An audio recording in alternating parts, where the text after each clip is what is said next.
ఎప్పుడైనా సరే ఏదైనా అకస్మాత్తుగా చూడకూడదు చూసామనుకోండి, ఎలా ఇప్పటికిప్పుడు స్నానం చేయడానికి అవకాశం లేదు, ఎలాగ మరి చాలా దోషభూయిష్టమైన విషయం చూశానే, ఈ పాపం పోవాలంటే అనుకున్నాను అనుకోండి, వెంటనే ఏమిటంటే గరికిని ముట్టుకుంటే చాలు పోతుంది.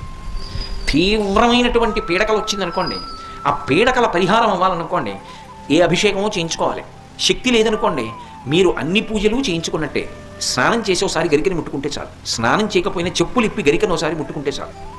అందుకే శతమూలా శతాంకురా సర్వగం హరతు మే పాపం దుర్వాదు స్వప్ననాశిని. ఓ శతమూలా శతాంకురా, నువ్వు అనేకమైన వేర్లతో ముందుకెడుతుంటావు, అటువంటి అంకురా నిన్ను ముట్టుకుంటున్నాను. దీనివల్ల ఏమవుతోంది? సర్వగం హరతు మే పాపం, నా పాపములన్నీ పోతున్నాయి. దుస్వప్ననాశిని, దుస్వప్నములు పీడకల యొక్క ఫలితము పోతోంది. అటువంటి గరిక విఘ్నేశ్వరుడి పాదముల మీద వేసి తీసి కళ్ళకద్దుకుని తల మీద పెట్టుకున్నారనుకోండి, విఘ్నములన్నింటినీ కూడా తీసేస్తారు.